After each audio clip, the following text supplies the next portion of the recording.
Hello everyone, this is Joseline Nicholas. I'm a real estate agent here in the Guelph, Kitchener-Waterloo area, and I just wanted to go live and give a quick step-by-step home buying process. The reason I'm doing that today is because a lot of our followers have asked if they're looking to buy a home in Ontario, what are some of the processes they should follow. So I just wanted to come live and give a quick step-by-step process on how you can buy a home in Ontario. So first step in buying a home in Ontario is obviously getting a good understanding of your finances. So all you have to do there is to connect with a mortgage broker and have them look at your finances. That is to say your income, your credit score, your down payment, and basically any other debt you may have. And from there, they will determine how much you can afford. If I was to just give on average, usually affordability would be about 5 times your income. So for example, if you make 100,000, and this is just a very generic example, certain variables will impact affordability as well. But on average, usually if your income is about 100,000, you should be able to buy a $500,000 home. So that's basically one of the things that you can look at. But as I say, this is very generic. It very well depends on what other debt you're carrying and the size of your down payment. So the bigger the down payment you have, the higher your purchasing power.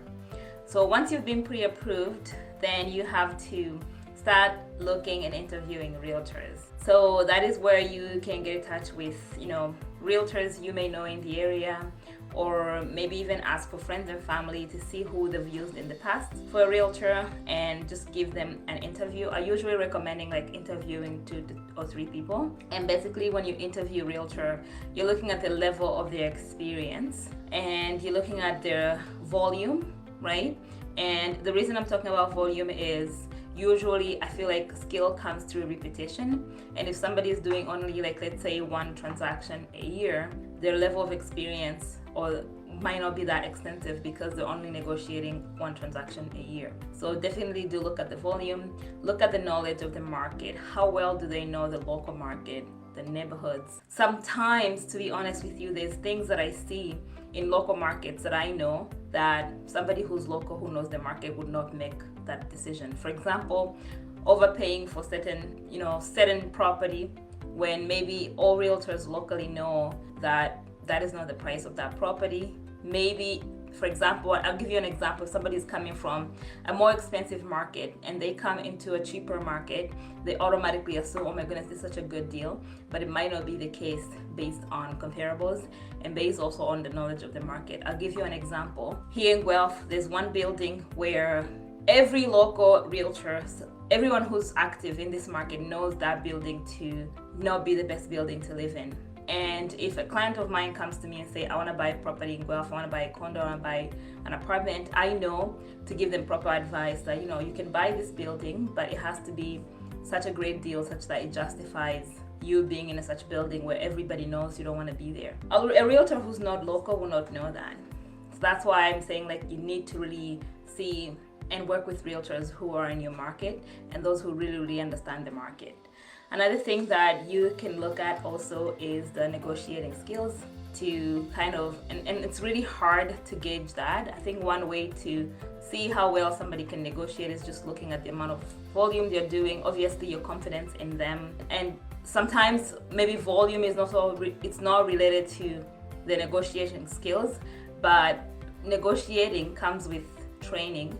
And I believe that the more transactions you do, you get to perfect your skill. You get to understand where people are coming from. You get to understand the market very well. So I think that's why it goes back to the same point of volume. Once you find your perfect realtor that you'd like to work with, the next step is to start looking for a home. And when you start looking for a home, obviously there's a few things to consider.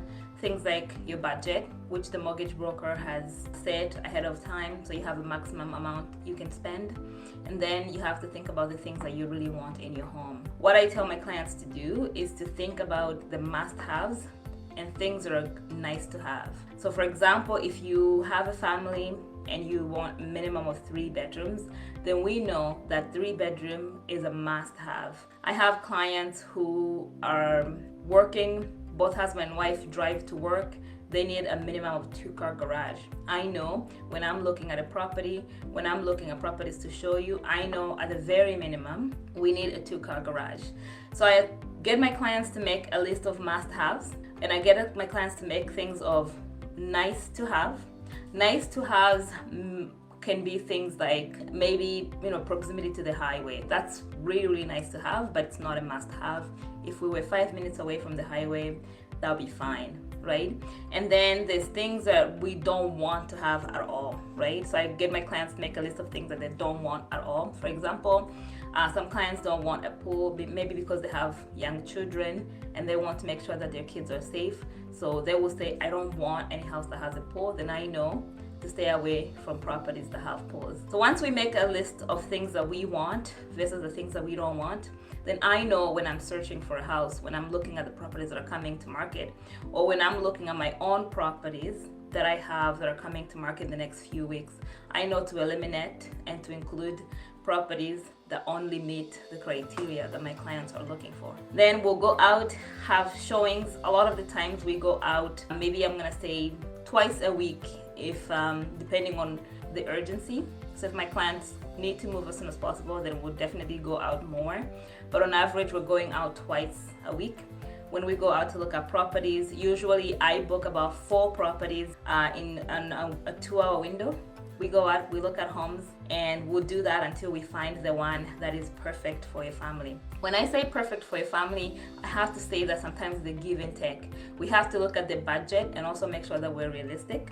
If we want $1 million home, then our budget has to match that. So basically, we'll go out until we find a perfect home. Based on the scenario and the situation that my clients are in, also based on their needs. And once we find a home, then it's time to negotiate the offer. Offer negotiations in this market will definitely depend on the property itself, what you're looking for, the volume. It will also depend on how many other properties are on the market. For example, if you want a rural property that has maybe 5 acres, has a pool, has all these things, there's very few of those homes on the market. So when we find it, we know that this is one of the very few properties that are out there. But if you're looking for your average 3-bedroom home, 2-bath, 2-car garage, between $800,000 to $1 million, those are easy to find. So we know that even if we miss out on this one, there's probably going to be another one tomorrow or the week after. So there we can consider that as well. One thing I've heard a lot of people say is that there's not a lot of properties on the market. And that is not true. That is not true at all. What is happening in today's market is that there's a lot of inventory on the market, but there's also a lot of demand. So a lot of properties are coming to market and a lot of properties are selling. What I tell my clients is, look, we're only looking for the one, right? So out of hundreds and hundreds of properties that are coming to market, we just have to find one for you, and that is not difficult at all. So if somebody is saying, oh, it's impossible to find a home in this market, that is not true at all. We just have to be more strategic. I find that on average, it takes about 3 weeks for us to find a perfect home for my clients. And this is basically 3 weeks of actively looking. Negotiating an offer will also depend on the client's situation. What do they want? A lot of my clients are pre-approved when I start working with them. And the reason why I only like to start looking for homes when somebody is pre-approved is because then we're certain, we know the budget, we absolutely know that the bank will approve the mortgage. So if you're pre-approved, then we have to look at how many conditions can we include in the offer versus what conditions are already fulfilled. Once we negotiate the offer, the property is under contract, the next step is to if it's a lot of the times it will be conditional, sometimes it's not conditional, it is firm. What I mean by firm is that there's no conditions in the offer. So if the offer is conditional on financing, for example, or inspection, then the next step is to fulfill those conditions, which means we have to call an inspector, send the paperwork to the mortgage broker to make sure that these 2 conditions are met. The reason I'm focusing on these 2 conditions is because they're the most common. A lot of the times I have people say, for peace of mind, I just want to do an inspection, make sure that the property is in good shape. So we usually do that within 2 days, and once the inspection report comes back and everything is good, then we'll go ahead and firm up on the transaction. So once the transaction is firm, means it's unconditional and the property is sold and the status can be updated on MLS, which means this transaction is firm. It is unconditional. You cannot walk away. You cannot change your mind. The property is sold. At that point, our work is not done yet. We still have a little bit of more work to do. At this point, that's when we start planning moving. What date is closing? Are you selling your property? What's that going to look like? So we'll work with you to plan that. We'll work with you to apply for the insurance, because you need insurance in order to close on the home. We usually put 3 to 5 buyer visits to the home. So between the day between the day the transaction is firm to the day it closes, that's when we'll go back for our buyer visits. What this usually means is that, for example, I've had clients who buy the property and it's an investment property, and maybe they're bringing in contractors to do some work. We usually go there a few times during this time. And sometimes it's a rental property and you're looking to find a tenant. Usually we can have a good conversation with the other agent and the seller to allow us to be able to show the property to potential tenants. So we'll do that within that time. And we'll stay in touch with the lawyer and the mortgage broker to make sure that everything is going smooth up until closing. So during this time, from the day the transaction firms up to the day it closes, you're in touch with the lawyer. The lawyer will give you guidelines as to what they need you to do. Sometimes the lender or the mortgage broker will ask for more information, things like your pay stub, your updated notice of fulfillment for the conditions. So we'll just basically be there to support the lawyer and the mortgage broker as they work hard to close the transaction. On closing day, congratulations, your home is closing and you're gonna get keys to your home on that day. Usually what I do a day or two before closing is I will go back to the property for what is called a final walkthrough. And usually what we do at this time is that we'll go through the home, make sure that all the appliances are still working, just see if the property is still in good condition as it was when we bought it. It's happened to me before where we go to a property a few days before closing and we find that maybe there's flooding and the seller had not disclosed that to us. So in that case, we have to go back to the lawyer and have them communicate with the other lawyer as to the amount of damage that there is in the home and what it's gonna take to fix those issues, and maybe involve insurance as well. But in this case, so long as we see that the home needs to be looked at, we just take that information to the lawyer and the lawyer will communicate with the other lawyer to close the transaction. And once the home closes, you have your home and you have your keys to your home. So in a nutshell, that is basically the home buying process. I think that there's probably more to it because the situation varies from buyer to buyer, but on average, this is what I'd explain as the home buying process.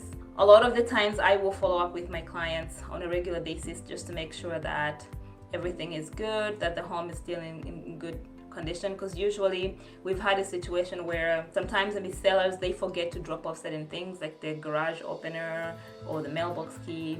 So we'll just follow up to make sure that the homeowner is comfortable and they have everything they need, and hopefully stay in touch with them for just to be there and guide them throughout the whole process.